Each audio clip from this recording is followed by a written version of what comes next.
help you? I'd like to see the man in charge. He's in here.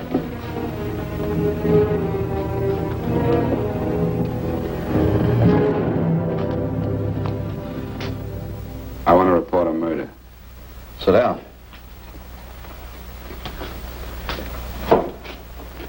Where was this murder committed? San Francisco, last night. Who was murdered? I was.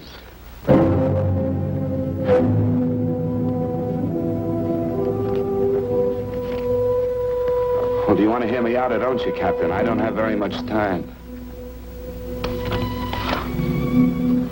Your name Bigelow? Frank Bigelow? That's right. Answer the San Francisco APB. Send it direct to Inspector Bannon at Homicide. Tell him we found Frank Bigelow. Go ahead, Mr. Bigelow. Well, this involves some other people, Captain. A number of other people. You tell it any way you like. I live in a little town called Banning out on the desert. It's on the way to Palm Springs. I have a small business there. Paula, Yes, Mr. Bigelow. get me a copy of Miss Hollis's 48 tax return, will you? Oh, you better get the 47, too. Yes, Mr. Bigelow. I don't think we took any depreciation on that new equipment last year. No, we didn't. I remember you said we could include it all this year. Sure we can. Hey, Frank. Yeah, well. Peterson says he wants a financial statement before he can give me my loan. Hello, Kitty. I will. Well, I'm leaving for San Francisco today, but I'll be back in about a week. I'll take care of it for you then. Sure is a scorcher, isn't it? Well, I've seen him worse. Well, have a nice time, Frank. Yeah, thanks, Will. Oh, why don't you come down to the place and let me give you another permanent? Makes your hair so much easier to manage in all this heat. I can't afford it right now. Maybe next month. Yeah, here it is. No, we didn't take it. Well, we can do it this year. You work it out any way you think best. Have a nice trip, Frank. Sure, Kitty. See you when I get back. Bon voyage. Why don't you come down anyway, Paula? We'll work out a deal on that permanent. Thanks. Maybe I will. Hello? Oh, hello, Mr. Hawkins. Just a moment. Do you want him to send your ticket over? No, I'll pick it up myself. No, never mind. Mr. Bigelow will pick it up at the station. Bye.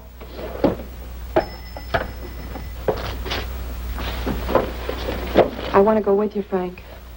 Now, Paul, I'm just going on a little vacation. You know that? You want to go without me, don't you? Be gone just a week. And I suppose you've just made up your mind to take this little vacation at 9 o'clock this morning? No, Paul, I meant to tell you about it a few days ago. I guess I forgot. Oh, you forgot. Paula, don't be like that. Don't be like what? You just drop a little announcement that you're going away. Not tomorrow or next week or next month, but today. No explanations, nothing. And I'm supposed to swallow the excuse that you need a little vacation. I just want to get away from town for a few days, that's all. Get away from this town or get away from me. Oh, Paula, please try to understand. How can you ask me to understand anything like this? No, I'm sorry, but I don't understand. Go to San Francisco, but don't expect me to be waiting for you when you get back.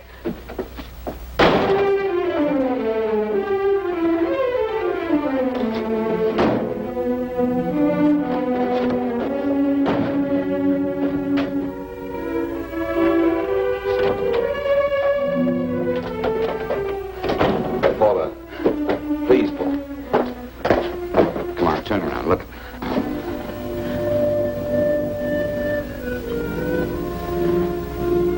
Come here. Why do you do this to me, Frank? Why can't you be honest with me? As honest as I am with you? Do you have to go? I have to go, Paula. I know what I'm doing. All right, go. Go anywhere you like. You can go to blazes for all I care. Paula. Paula. Yes, I know I'm being foolish. Come here.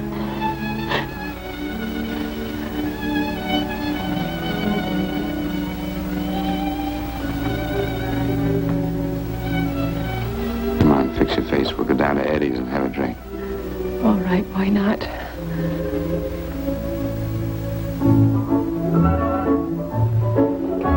Hi, Paula. Hi, Eddie. Give us a couple of cold beers, will you? Coming up. Hi. Come on.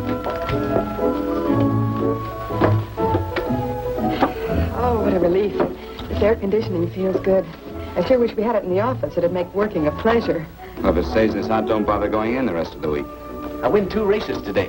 How many did you lose? And you would have to ask that. Kind of early for you two, ain't it? Too hot to work. That's what I like to hear.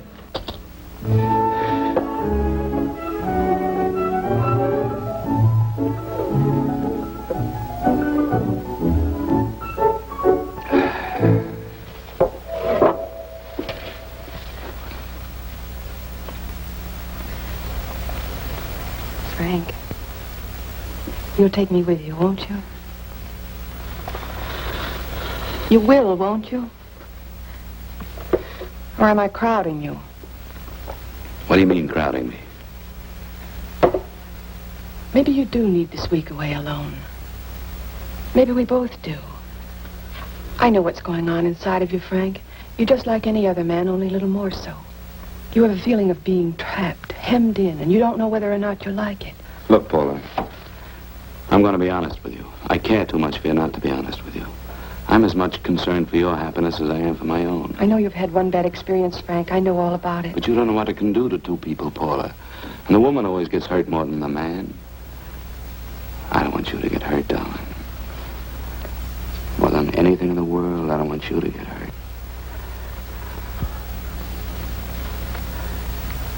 Want to hear some music? All right, Frank. Got a couple of nickels, Eddie? Yeah. This won't bother you, will it? No, next result doesn't come in for half an hour.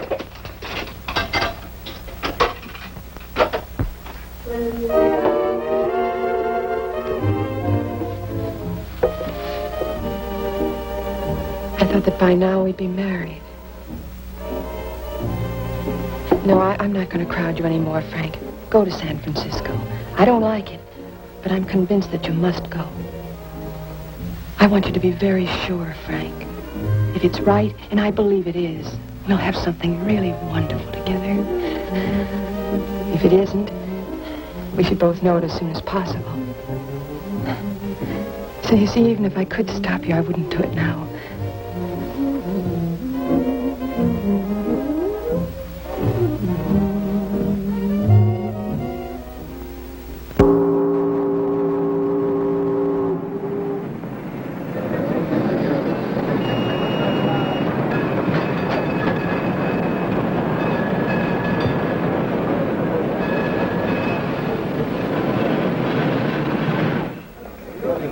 Yes, sir. My name is Bigelow. I have a reservation. Yes, sir.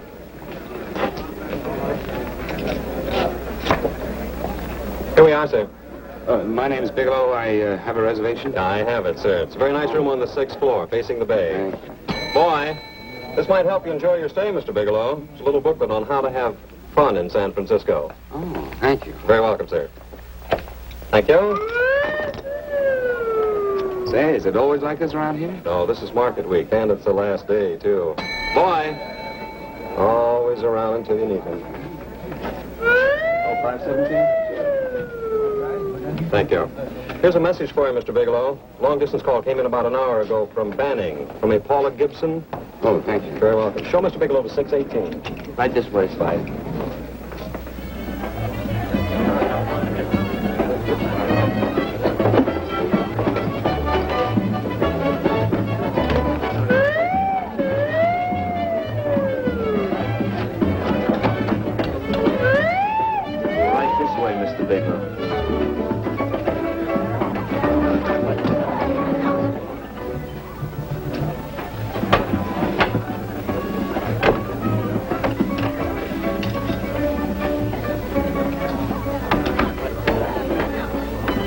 Is there anything else, Mr. Bigelow? Oh, yes, you can get me a dry Manhattan and a package of razor blades. Yes, sir. Thank you. Oh, and you can leave that door open. Hello, operator. I want to speak to Miss Paula Gibson in Banning, California. Yeah, that's right. No, I'll wait.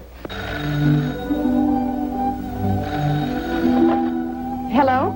Hello, Paula. Oh, hello, Frank. How was the trip? Fine, just fine. Having a miserable time, I hope. Well, I don't know. I just got in. What was that? Market week. The place is crawling with traveling salesmen. You know, Charlie Anderson found out that you went away and he asked me to go out with him. Oh, really? How did he make out? I'm considering it. Is that what you called to tell me? I'll have you know that this call is strictly business, Mr. Bigelow. Did a Mr. Phillips phone you? Eugene Phillips of Los Angeles. No. He will. He phoned the office 3 times today. Said that he wanted to get in touch with you immediately. He said it's most urgent and imperative that he reach you at once. What'd he want? I don't know. But he sounded deep, dark, and mysterious and quite agitated about something. Phillips. Have we ever done any business with him? Not unless you've been keeping it a secret from me. I looked through all the accounts.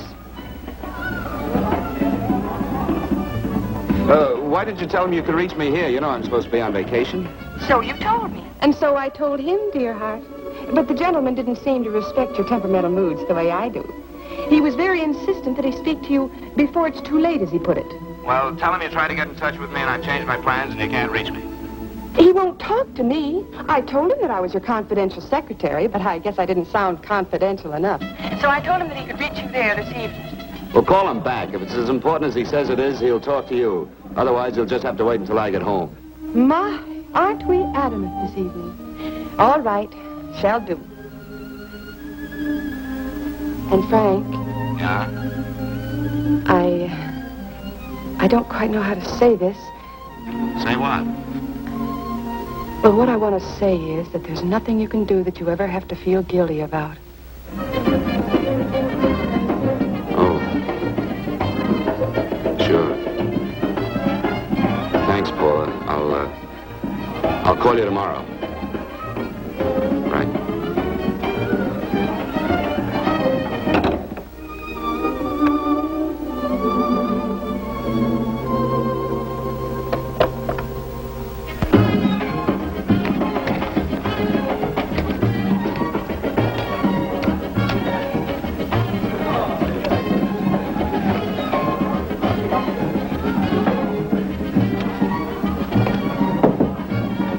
Just put it there, please.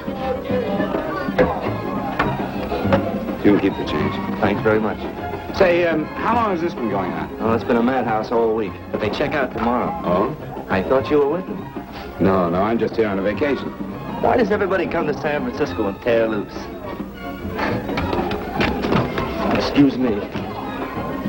Say, I'm awfully sorry to bother you, but would you mind if I use your telephone? No, go right ahead. I'm just across the hall here. One of the boys is using my phone, and he's been on it for a half hour. I just want to call downstairs. Yeah. Thank you. Room service, please. Hey, things been picked up the last few days, didn't they? You read up much business? Well, I'm not here on business. Oh, hello, room service? It's Mr. Haskell in 617. Yes, that's right. Would you send up 3 more bottles of bourbon and 2 scotch? Yes, oh, and some more ice, too. Yeah. Oh, all right, thank you. You here all alone? Yes, I just got in town. Well, why don't you join us for a drink? Well, I don't want to barge in on your party. Oh, nonsense. It's not a party. Just a few of the boys entertaining some buyers. You know, the usual thing. A few drinks and some laughs. It's no party. Come on. Well, Come on. right. I know what it's like to be all alone in a strange city. I'm Sam Haskell. I'm Frank Bigelow. You think some of these guys never been away from home before? Yeah. Hey, quiet down a minute. Hey, will you quiet down a second? I want you to meet Frank Bigelow. Hello. This is Jane Carlisle. Bill Welch. How are you, Mr. Wells? Glad to know you, Bigelow. Jane's the prettiest buyer in San Francisco. Oh, hey, I resent that. You don't think I believe him, Elaine? Well, he spreads that from coast to coast. Oh, gee. But it's good for my morale anyway. I'm George Cantwell. Glad to know you, Mr. Bigelow. Bigelow, yes. Right on much business? He's not here on business. Oh? Well, Well, why don't you get the man a drink before he dies of thirst? how about a little bourbon? Well, that's fine. Bourbon it is. Of course, Mr. Wallace. Yes, Mr. Wallace. But, Mr. Wallace, I'll need at least a week in Cleveland to visit all my accounts. I can't figure on being in Philadelphia until the 17th. Eddie, will you get off the phone? I want you to meet Frank Bigelow. No, I ain't That's his boss. He's been trying for an hour to get his expense account boosted. Yeah, the way this guy holds on to $1, you'd think they weren't printing them anymore. Yes, Mr. Wallace. I'm leaving here the first thing in the morning. Yes, sir. Oh, keep your hips loose, Harry, like this. Oh, yeah. How's he doing? Oh, there's nothing wrong with Harry's drummer. The 2 years ago, the Murrays wouldn't. Hey, now, wait a minute. I was doing all right there. This is Sue and Harry Brandis. Hello, good to meet you. How are you? Where'd you find her, Sam? On a dance marathon? Bourbon. Oh, really? Say, I'll bet you could do the rumba. Well, a little, but I'm kind of rusty. Anything would be an improvement after Harry. Oh, how do you like that? Well, here goes. Hey, you're good. Oh, my wife, she's a good dancer, isn't she, Bigelow? Oh, yeah. Fellas, I thought you were going to show us a good times night. Is this doing the town? That's right. We practically bankrupt our stores to buy everything you've got. Then you keep us in this hotel room. I agree. This is my last night to howl before I go back to being a dutiful housewife. Well, it looks like we're stuck, boys. This is where we blow all our commissions in one night. And you're coming with us, Bigelow. Oh, no, thanks. You run along. I've got to get unpacked and have dinner. Oh, no, you're not going to get away from me. Now that I found a man who can dance, I'm going to hang on to him.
What'll it be?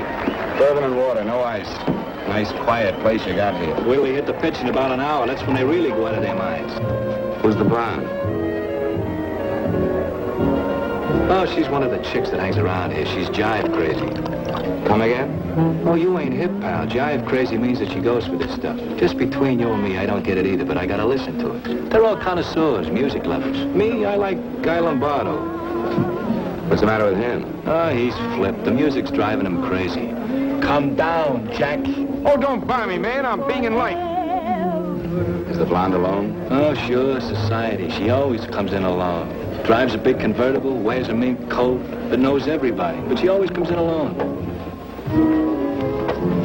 Thank you. I wanted to kiss you. I tried to... Give me another blast, Leo. When you... What's your story, Jeannie? Easy.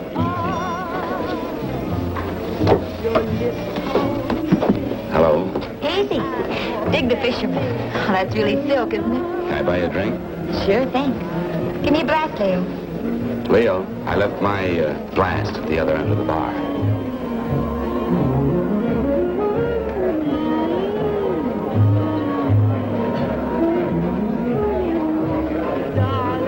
My name is Jeannie. What's yours? Frank? I've never seen you here before, Frank. Well, I've never been here, but...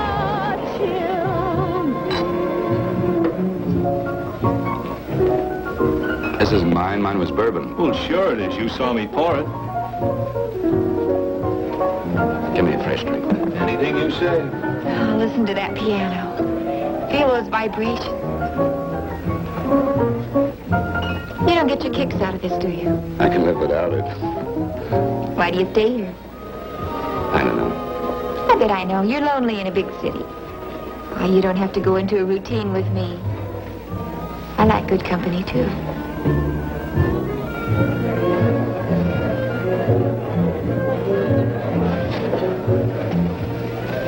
Say, there are some people there I want to avoid. Couldn't we get out of here? Let me think about it. Oh, come on. How about going somewhere else? Huh? Why don't you meet me later? Okay. Where?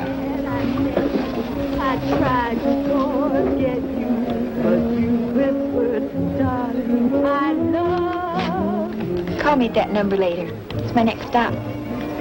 They've got a band there that'll really send you. See you, Jeannie. Easy.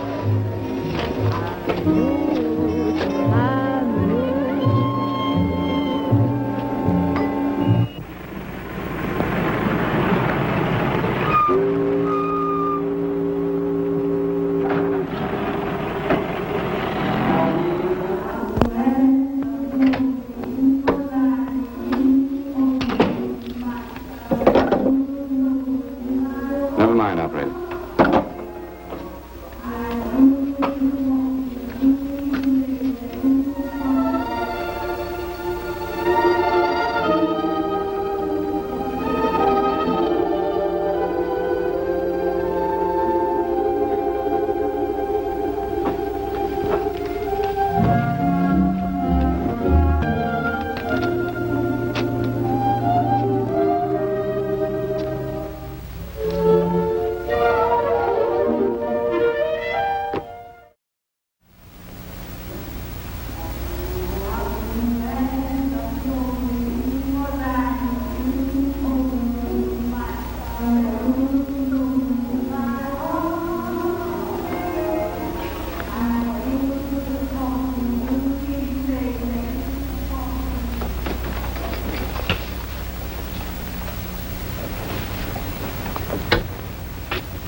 Room service, please.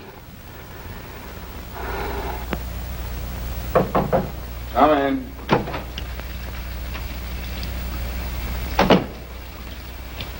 Be right with you, waiter.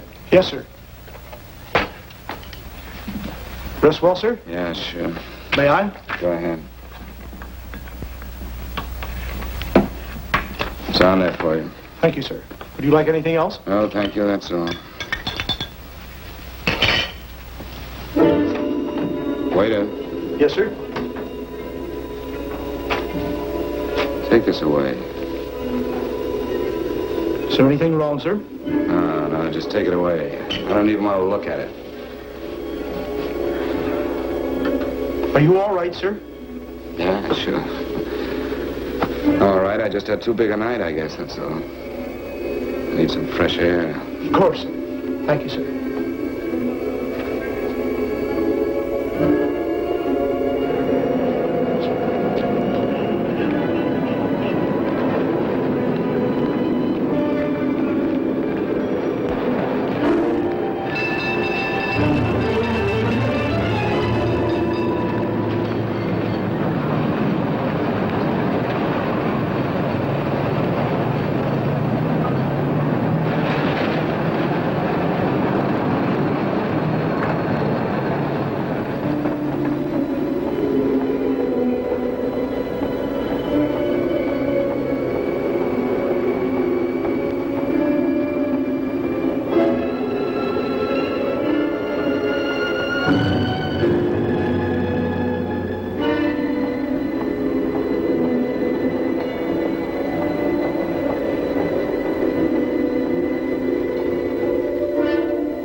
Lungs in good condition. Blood pressure normal. Heart fine. Well, it's a good thing everybody isn't like you, Mr. Bigelow. Put us doctors out of business. I'm glad to hear it, Doctor. I was a little worried. Don't let a little bellyache worry you. Could be just the change of climate. Well, it isn't exactly an ache, Doctor. It's kind of hard to describe the feeling. Maybe it was the drinks I had last night. I might have mixed them too much, huh? Let's have another look at that throat. You may finish dressing now, Mr. Bigelow. I want to get the results of those tests we took. Thank you, Doctor.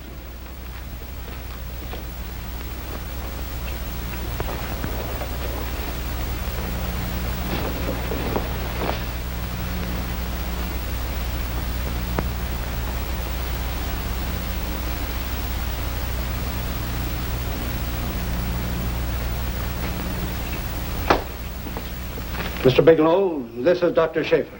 Hello, Doctor. How are you? Sit down, Mr. Bigelow. According to the information you gave Miss Wilson, you're not married, Mr. Bigelow. That's right. Do you have any relatives, family, anyone in San Francisco? No, no one. I don't know a soul in San Francisco. Where is your home? What is this, Doctor? Why all the questions? You're a very sick man, Mr. Bigelow. Sick? But you told me I was in good shape. Yes, I know. But my preliminary examination didn't reveal your true condition. You sound as if it's pretty serious, Doctor. It's extremely serious. I want you to understand that we wouldn't tell you something like this unless we were absolutely certain. Well, of course, of course. You must steel yourself for a shock, Mr. Bigelow. Well, go on, Doctor. What is it you're trying to tell me? Our tests reveal the presence in your body of a luminous toxic matter. What is that exactly? A poison that attacks the vital organs. Poison? We have no alternative but to tell you this. Your system has already absorbed sufficient toxin to prove fatal. I wish there was something that we could do. What do you mean, wish? You mean there's nothing? There is nothing anyone can do. This is one of the few poisons of its type for which there is no antidote. This is fantastic. This is the most ridiculous Bigelow, thing. You don't have very long. What do you mean? A day, possibly a week, 2 weeks at the outside. It's hard to say exactly. Oh, this is impossible. I don't believe it. You've made a mistake. That's it. It could be a mistake, couldn't it? You have made a mistake, haven't you? Answer me. Dr. Schaefer is an authority on toxicology. Been no mistake, Mr. Bigelow. Do you realize what you're saying? Well, you're telling me that I'm dead. Do you think you can explain my life away in just a few words? Why, I don't even know who you are. Why should I believe you? You must calm yourself, Mr. Bigelow. We want to offer you every assistance that we... Assistance? Who wants your assistance? Who wants anything from you? You're nothing but a couple of phonies. Why, I think you're crazy. That's it. You're crazy. The both of you. You're crazy.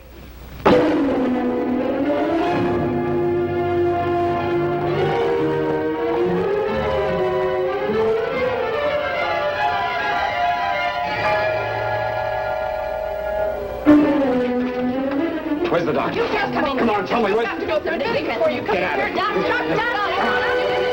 What's the trouble here? What's the matter with you? Doctor, I want you to examine me for luminous poison. Come right in here.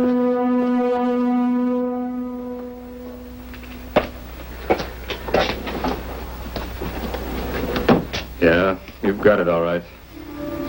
Your system has already absorbed it. Are you sure, Doctor? Are you absolutely certain? Couldn't there be some mistake?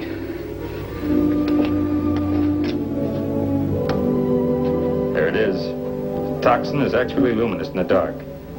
Now there's no doubt about it, Bigelow. I don't feel sick. My stomach is just a little bit upset. Maybe it's not as bad as you think, Doctor. That's characteristic. With the heavy jolts, you go suddenly in a matter of hours. But if the stuff is taken in a lesser degree, you last a while, and then...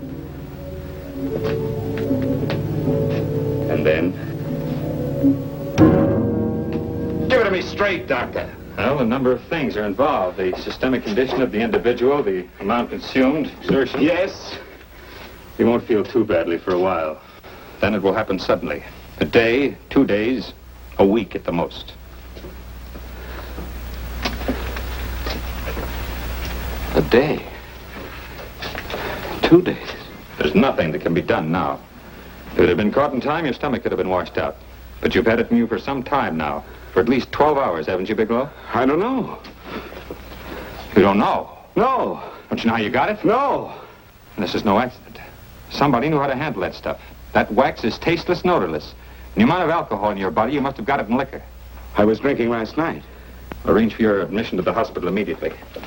Of course, I'll have to notify the police. This is a case for homicide. Homicide? I don't think you fully understand, Bigelow. You've been murdered.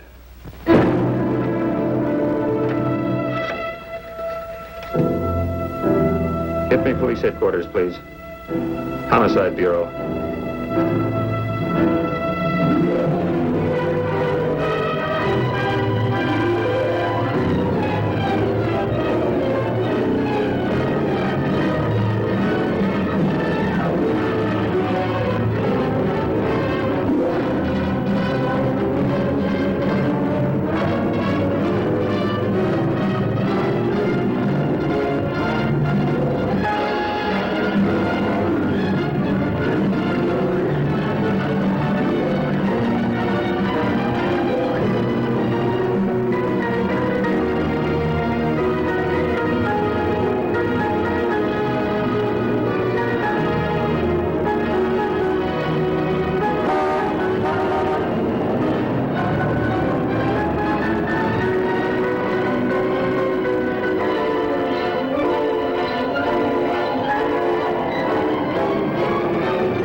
Open up. Open this door, I tell you. Open it up or I'll break it down. Where are those men? Where are those men who were here last night? I don't know. There are no men here. Please go away. Don't lie to me. Where are they? Mister, this lady just checked in. Those men aren't here no longer. They checked out the hotel early this morning. Checked out? Please go away. I'm sorry. I'm terribly sorry.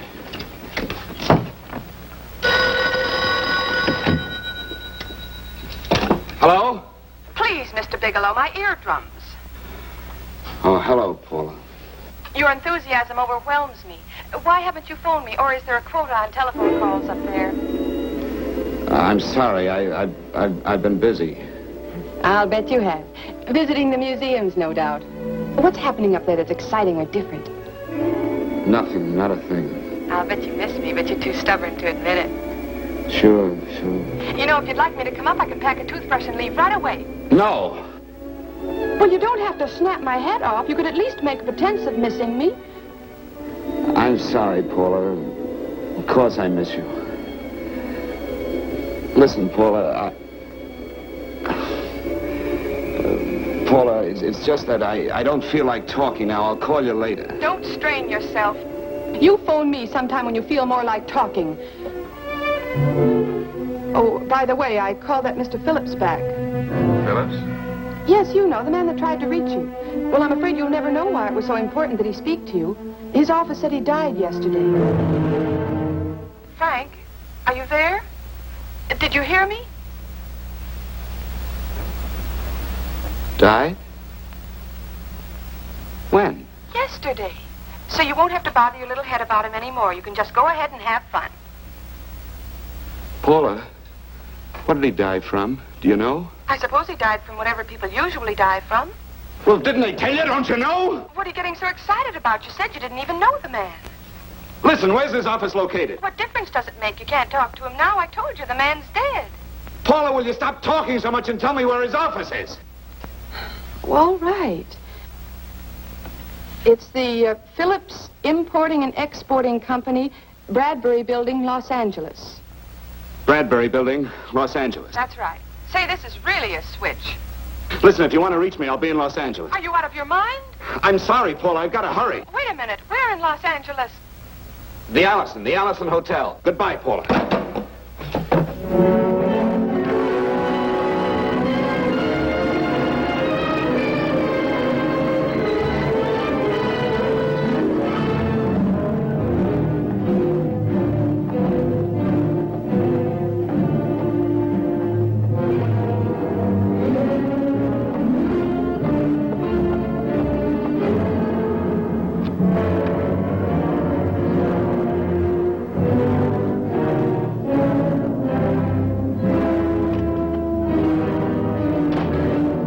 Someone in charge here. What is it in regard Well, to? it's a personal matter. It's quite urgent.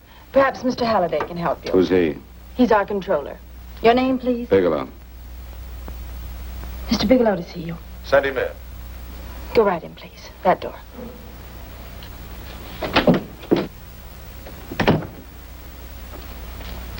Mr. Bigelow? How are you, Mr. Halliday? What can I do for you? Well, Mr. Phillips phoned my office several times yesterday. I'd like to find out what it's all about. You know Mr. Phillips died yesterday? Yes, I know. But I don't understand. If he phoned you, didn't he tell you what it was about? Well, he didn't speak to me. I wasn't in my office at the time, and he wouldn't tell my secretary. Well, I'm afraid I can't be of much help, Mr. Bigelow. I have no idea why Mr. Phillips tried to reach you. I'm sorry you had to make the trip for nothing. How do you know I made a trip? I didn't say anything about making a trip. I merely said he phoned my office. My office could be here in Los Angeles. Miss Foster, Yes? didn't you mention something yesterday about Mr. Phillips speaking with Mr. Bigelow in San Francisco? I said that he had phoned Mr. Bigelow's office in Banning, but that Mr. Bigelow was staying at the St. Francis Hotel in San Francisco. I'm sorry you misunderstood me. Do you know why Mr. Phillips called? No, I don't. All right, thank you, Miss Foster. You can understand that we've been somewhat upset around here. Now, if you don't mind,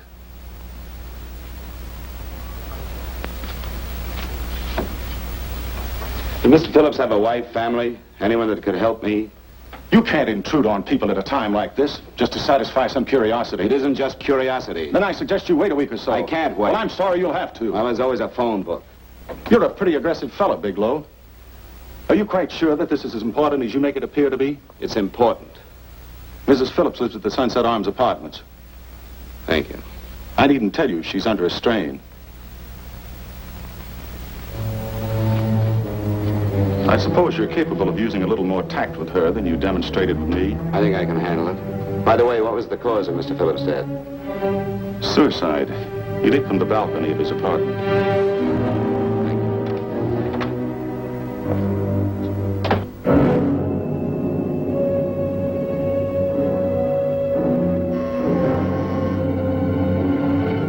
Come in, Mr. Bigelow.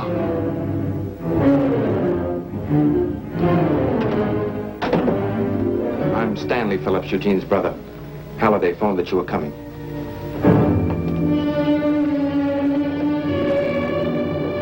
This is my sister-in-law, Mrs. Phillips.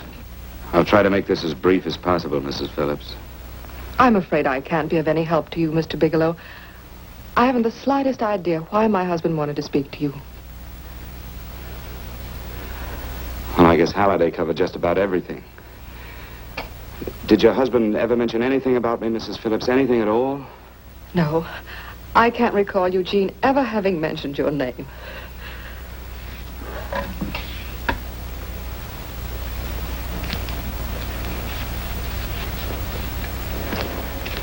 I hate to ask you this, Mrs. Phillips, but it's of vital importance to me. Do you know why your husband committed suicide? Oh. You're certainly not the most diplomatic person in the world, are you, Bigelow? Were you a friend of my brother's? I never met him.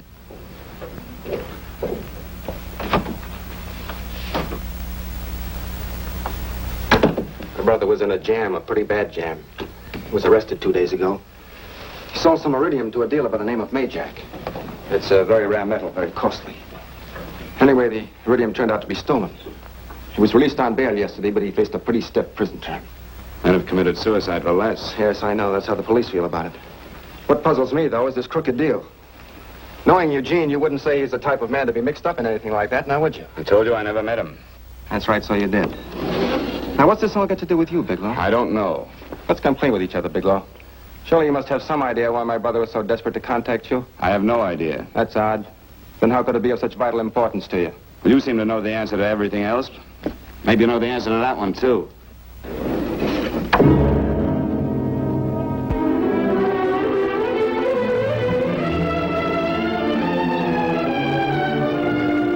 There's a message here for you to call operator 82 at Banning.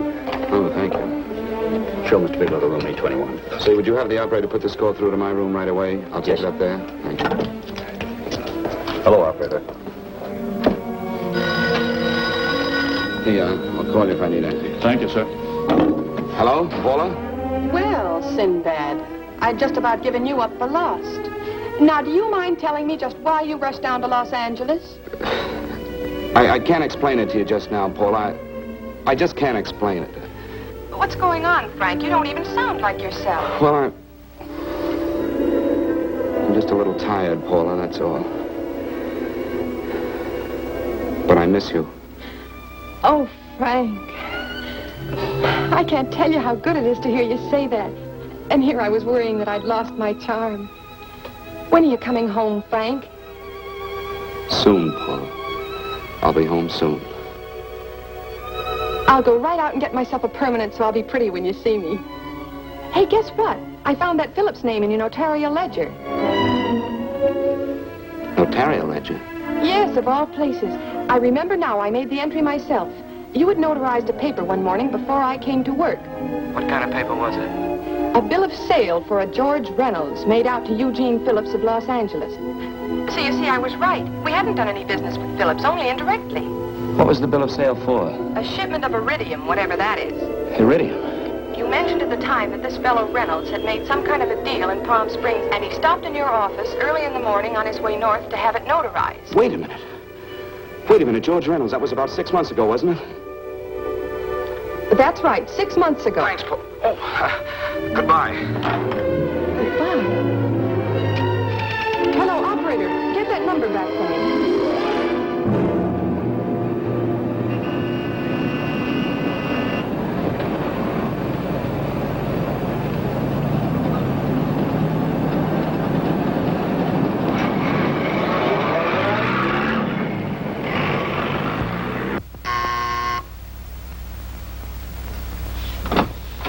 I've got to talk to you, Mrs. Phillips. Please, go away. I want to be left alone. But I found out why your husband wanted to see me. It was in connection with a bill of sale. Come in. Thank you. What do you know about a man named George Reynolds? George Reynolds? Yes. Why, that's the man my husband claimed sold him the iridium. And what did Reynolds claim? Reynolds disappeared. Yes? About 2 months ago, my husband grew suspicious that something was wrong. Since then, he tried in every way to locate Reynolds, but could find no trace of him. But I don't get it. Your husband could have proved he made a legitimate deal by showing the bill of sale he got from Reynolds. Then there was a bill of sale? Yes, of course there was. My husband swore there was, but at the time of his arrest, he couldn't find it. It was mysteriously missing. Well, then, if your husband could have shown proof, it would have been George Reynolds who would have faced the prison term. Eugene was convinced that Reynolds had stolen the bill of sale. He was the only one who had reason to eliminate evidence of the transaction. Thank you, Mrs. Phillips. Thank you very much. You've been very helpful. Oh, if you'd only come sooner, Mr. Bigelow. My husband might be alive today. I know.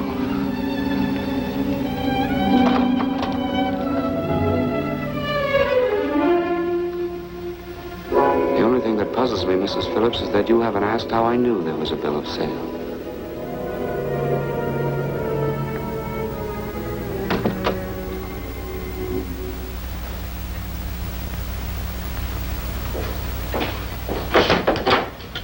Mr. Holliday isn't in. He should be back shortly.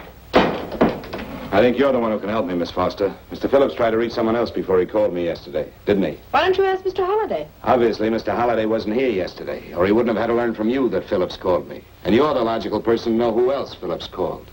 I don't believe that's any of your business, Mr. Bigelow. Don't think you're revealing anything confidential, Miss Foster. I know that he tried to reach somebody else. Mrs. Phillips told me. You're bluffing, Mr. Bigelow. I don't know what you're after, but you're trying to trick me. Mrs. Phillips didn't tell you a thing. How do you know that? Mrs. Phillips knows nothing about it. She doesn't. Well, why wouldn't she? Wait a minute. I was talking about George Reynolds. Who did you think I meant? Just who is it that Mrs. Phillips doesn't know I about? told you before, that's none of your business. All right, young lady, I'm going to give it to you straight. Phillips was murdered. Murdered? I don't believe you. He told me because he needed me to clear him. Phillips was innocent. Innocent men don't have to jump out of windows. Just who are you trying to protect, Miss Foster? Why are you so afraid to tell the truth? I'm not protecting anybody. I haven't any more to say. All right, young, listen to me. This thing is going to explode wide open.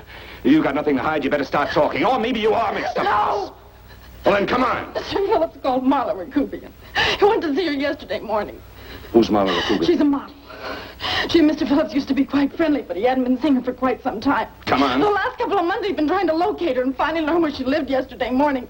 When he returned from seeing her, he was terribly upset and excited. That's when he had me put in the calls for you. When he couldn't reach you, he went home. The last time I saw him alive. Give me Marla Rakubian's address.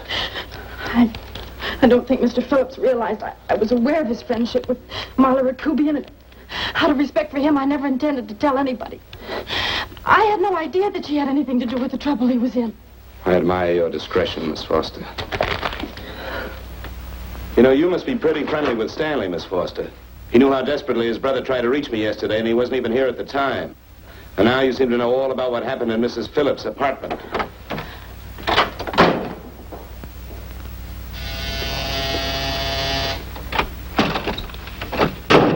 Miss Rakubian? Yes? What do you want?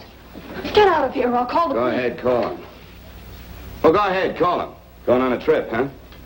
Yes, going away for the weekend. Sailing for Buenos Aires tomorrow, some weekend. I'll send you a postcard. Now get out of here. Who are you going with, George Reynolds? Never heard of him. I suppose you've never heard of Eugene Phillips either.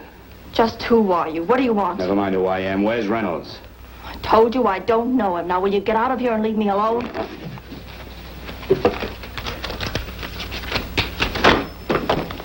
So you never heard of George Reynolds, huh? And don't try to tell me that this isn't him because I've seen him. If you think you can scare me, you're crazy. Look, I know that Phillips came here yesterday. And right after he left, he was pushed out of a 6-story window. Pushed? Phillips committed suicide. Your playmate Reynolds murdered Phillips. Then he went up to San Francisco to get me. Because I knew about a certain bill of sale.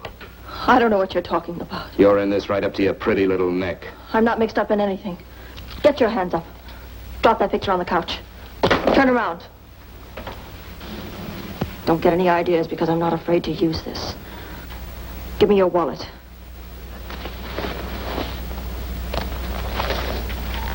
Frank Bigelow, Hotel Alex. All right, now where's Reynolds? I don't know. I don't know where he is. Is that what you told Phillips yesterday? I told him exactly what I'm telling you. I haven't heard from him in months. Yeah? You're mighty careful of the picture of a man you haven't heard from in months. What does the Ray stand for? It was a pet name. Do you mind? Oh, it sounds very cozy, Miss Rakubian. You and Reynolds call each other pet names while you make a sucker out of Phillips. Phillips made the deal because he wanted it. Yeah? I'll bet you weren't above using what it takes to help make him want it. Who's paying for this trip? I am. Really? A first-class trip to Buenos Aires on a model salary. Don't make me laugh. Since you and Reynolds aren't seeing each other anymore, you don't mind if I keep this to you. If I were a man, I'd punch your dirty face in. You know, I really believe you would. Oh, I almost forgot. Your tickets.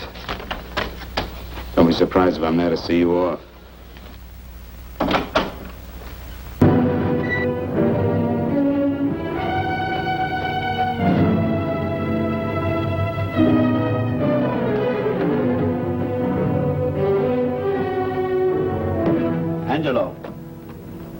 Angelo!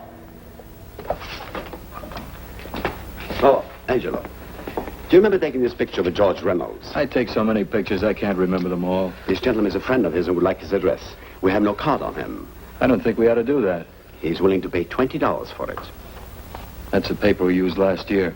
Of course, you understand, we usually don't give out the information about our clients. I know, you're a couple of high-class fellas. Thank you.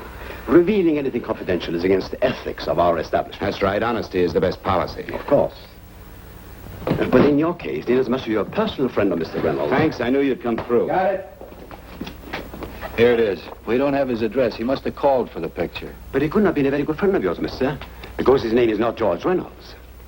It isn't? Well, what is it? It's a... Oh. Huh? Oh. Yes. It's Raymond Rakubian. Rakubian? What's so unusual about that? The picture's signed Ray, isn't it?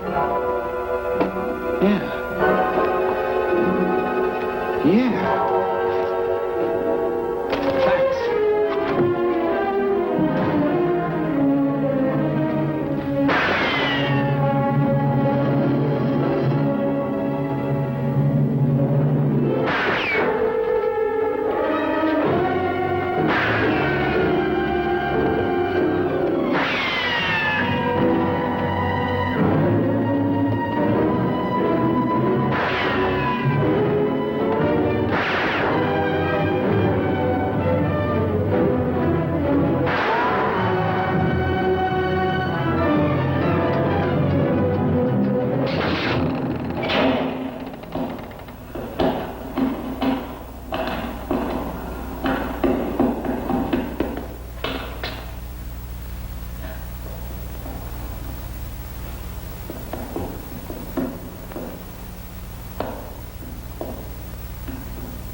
Your lips holding baby, then I thought that maybe love.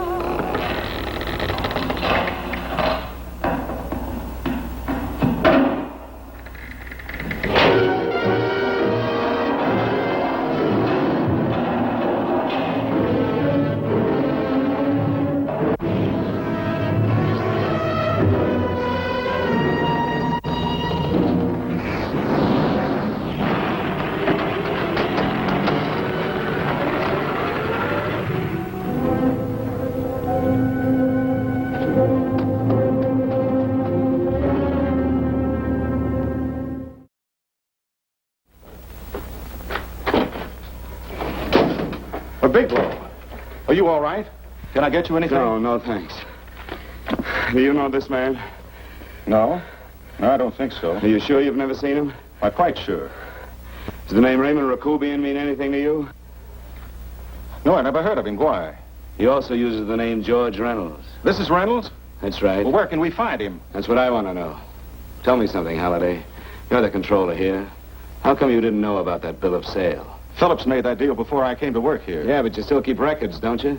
For some reason, which is none of my business, Phillips preferred to keep that among his personal papers. Now, does that answer your question? You came in here today asking for some information that you needed, and I tried to be as cooperative as I could. But now you're beginning to annoy me. So get out before I throw you out.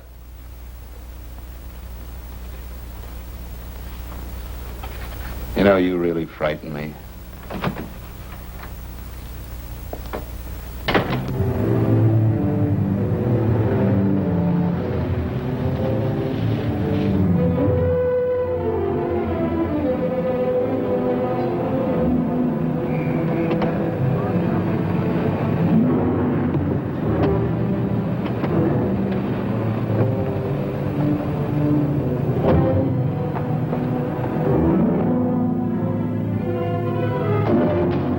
about time you showed up, Bigelow. Go ahead, Dave.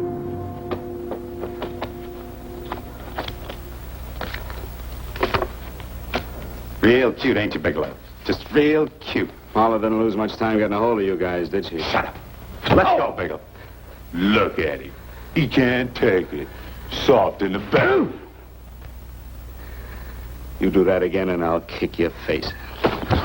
Lay off, Chester. Cut it out. Shut up! Who asked you?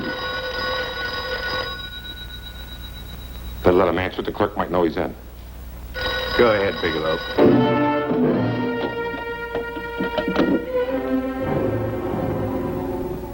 Hello? Frank. Frank, why did you hang up on me? I've been trying to get you for hours. I'm sorry, Paula. I was in a hurry. Well, don't be in such a hurry this time. You didn't give me a chance to finish what I had to say. What's the name?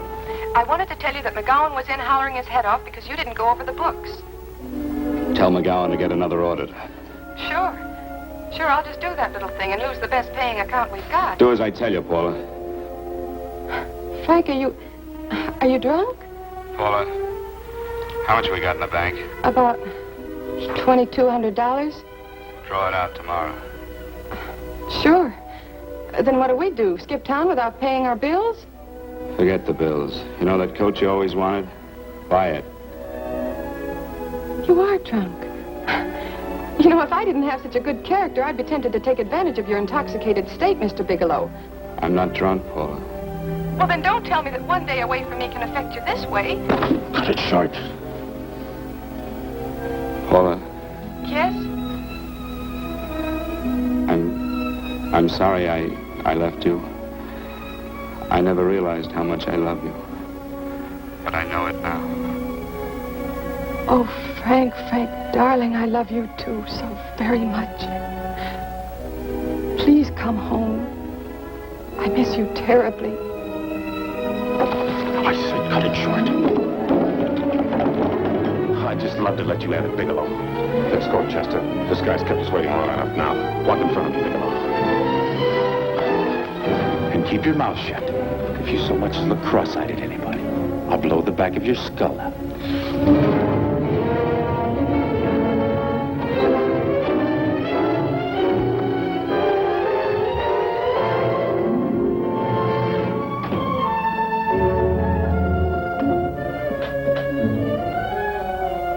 Bigelow's real cute. He wanted to get tough with Chester. He don't know Chester. Did you get the picture? Don't I always get what Mr. Majak sends me after? Major? That's right. I'm the dealer who bought the iridium from Phillips. I get it. You have Rakubian unload stolen stuff on Phillips with the help of Marla here, and then you buy it back from him. Oh, you certainly made a sucker out of Phillips.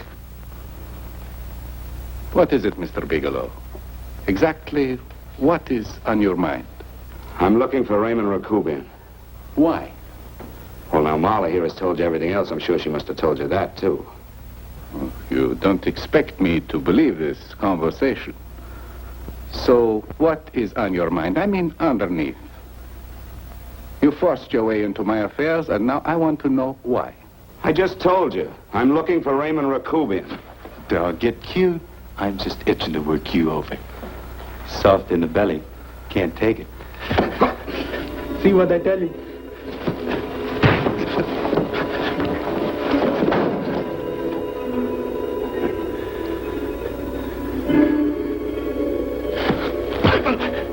Can't do that to Chester. I'm gonna blow your guts out. Easy. Lay off, Chester, not now. Look at him. He's so scared of Chester, he talk now. He's not afraid, Chester.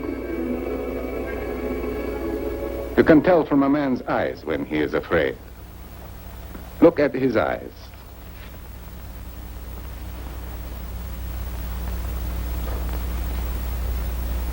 Oh!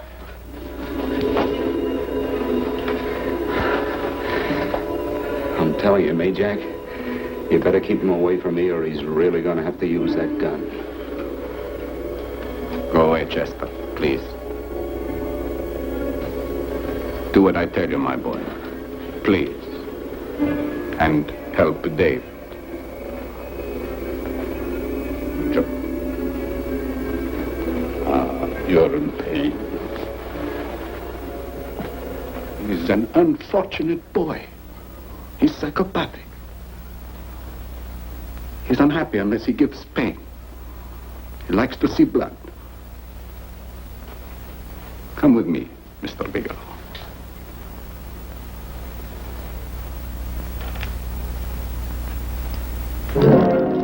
Raymond Rakobian was my nephew. He could not possibly have tried to kill you. He's been dead 5 months.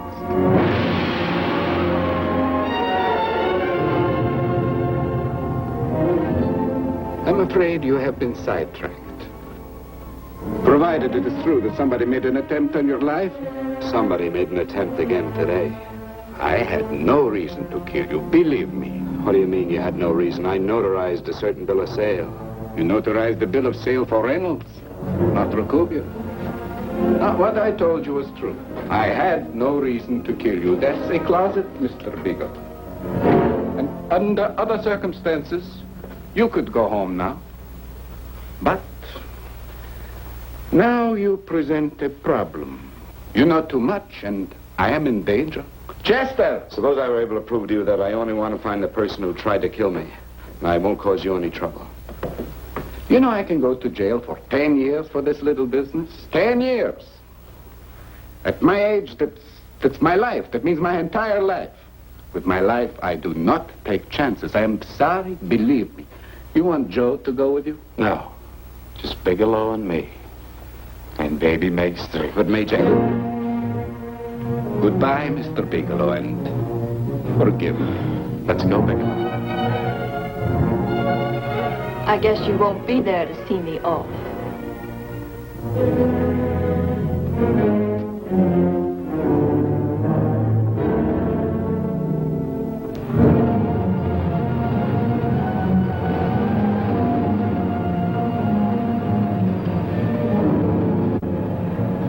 You tried to make a boob out of me in front of Major. You shouldn't have done that, Bigelow. I don't like that. I'm going to enjoy this, Bigelow. I've done jobs like this before. I knocked off guys I could like. But I don't like you, Bigelow. I never liked that puss of yours from the minute I seen it. Yeah. I'm going to enjoy this.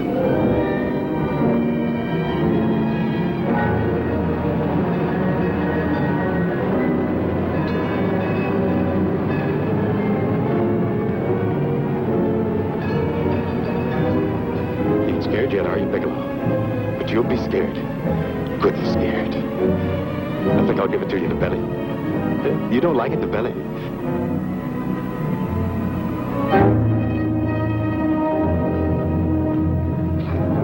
Good. Try it. I'd just love you to try it, Bigelow. Why don't you try it?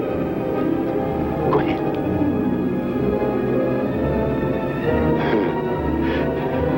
Didn't have the nerve, did you, Bigelow? I think I'll give it to you right in the belly.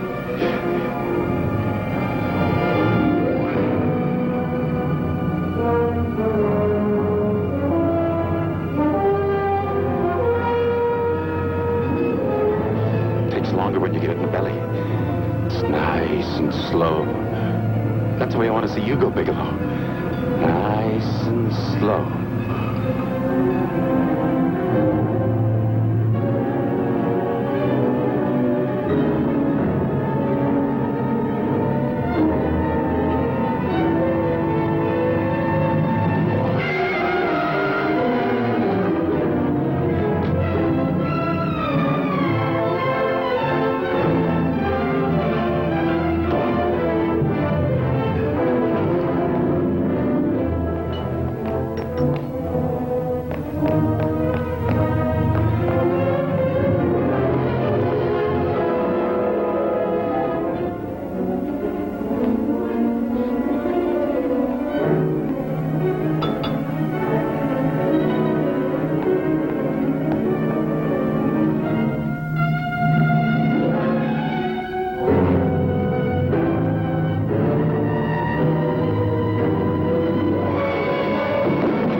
all right? Yes, I'm all right, Paula, but what are you doing here? How did you get here? Freddie Ross flew me down. I had to come. I had to see you.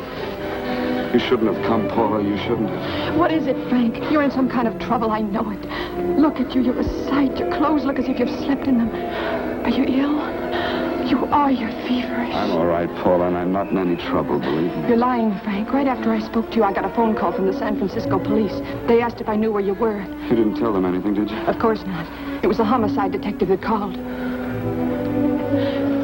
What is it, Frank? If you're in any kind of trouble, you certainly can trust me. Look, I'm not in any trouble with the police, Paula, believe me. But you can't stay here. You've got to go back to Banning right away. No, I won't go, Frank. I won't. I'm staying here with you. Paula, it's better that you go back, believe me. Why? What's this all about? What have you got to do with this Phillips and Reynolds? Phillips was murdered. What could that possibly have to do with you? All you did was notarize a paper. You've notarized hundreds of papers. I know. All I did was notarize one little paper out of hundreds. Frank, you frighten me. You don't even act like yourself. I know that you're in trouble, that something is wrong, that you're in serious trouble.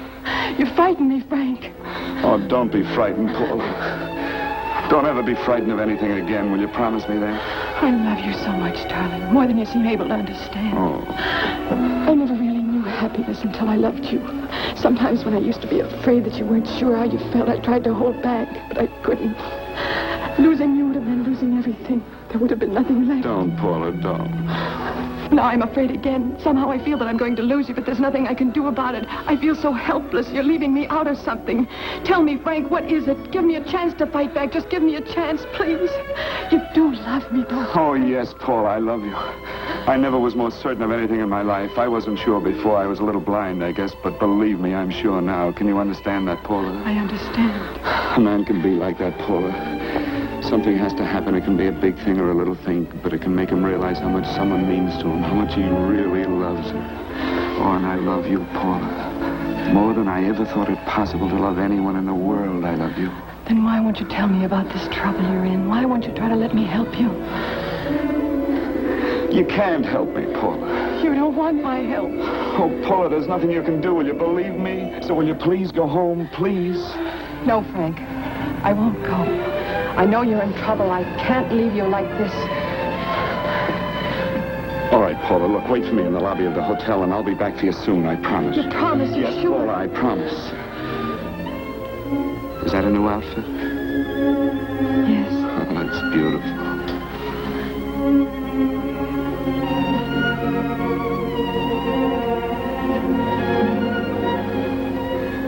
You'll come back to me, won't you, Frank? Yes, Paula, I'll come back, I promise. Please hurry, darling. Oh, I love you. I love you, Paula.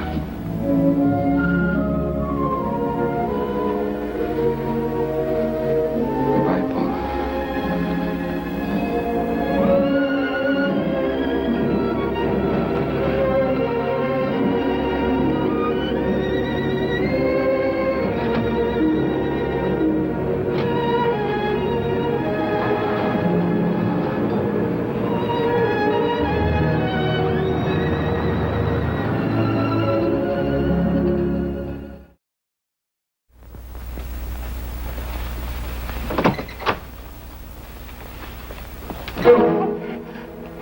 Stanley here?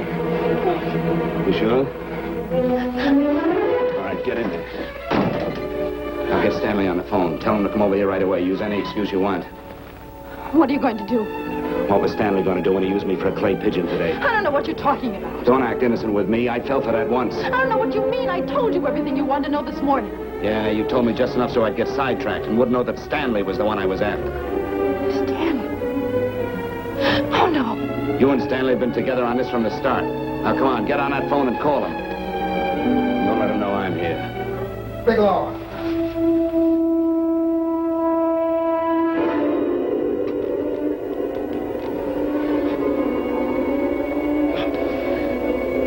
You've been sidetracked, all right. But it was the poor bereaved little widow who did it.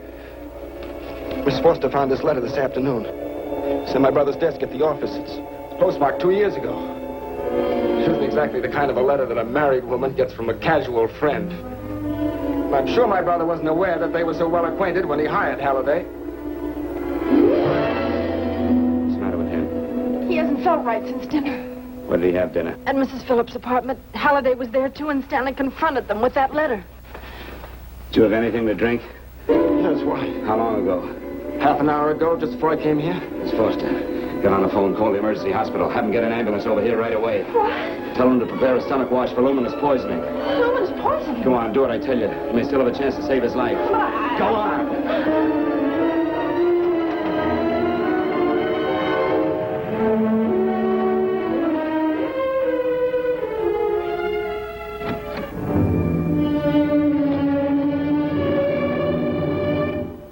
I found George Reynolds, Mrs. Phillips. He's been dead for 5 months. Then he didn't steal the bill of sale. No, he didn't. But you could have stolen it. How dare you? You knew who I was when I came here today. But you were surprised to see me alive, weren't you? But I'm not alive, Mrs. Phillips. Sure, I can stand here and talk to you. I can breathe and I can move. But I'm not alive. Because I did take that poison. And nothing can save me. What are you going to do? I tell you now, I have nothing to lose. No, you've got to listen to me. You've got to give me a chance. But I didn't have a chance. It was Halliday. Believe me, it was Halliday. He made me steal the bill of sale. He planned everything. What about this letter? Your husband knew about you and Halliday. He found it only yesterday. He accused Halliday. They fought, and Halliday pushed him over this balcony. And why me? Why did he want to kill me? Because you could have proved there was a bill of sale, that my husband had no reason to commit suicide. Halliday was desperate. After he killed my husband, he found out about the phone calls to you. He thought you spoke to him, that you knew enough to involve him.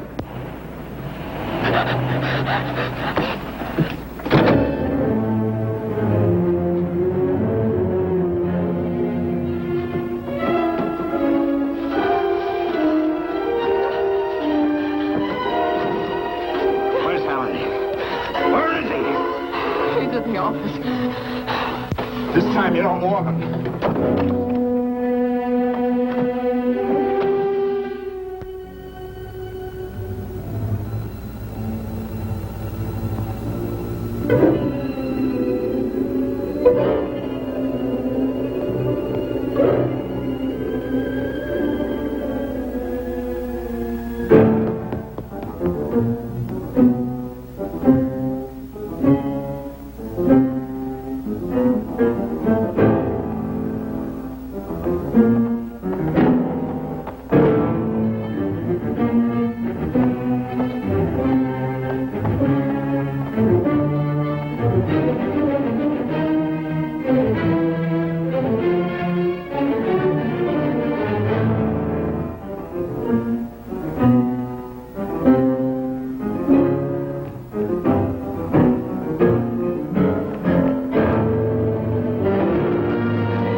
on. Come on, move along. Come on, let's break it up. Move along now. Let's get going. Come on.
All I did was notarize a bill of sale.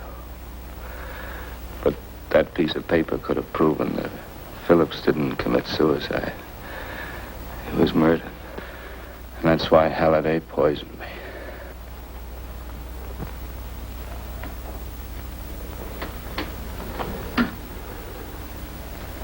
Would you?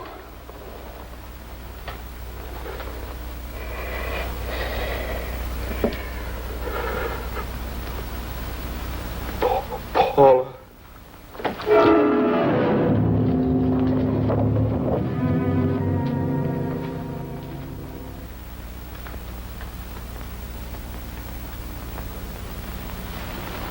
Call the morgue.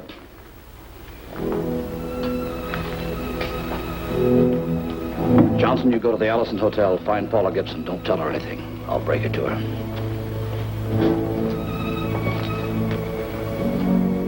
How shall I make out the report on him, Captain? Better make it dead on arrival.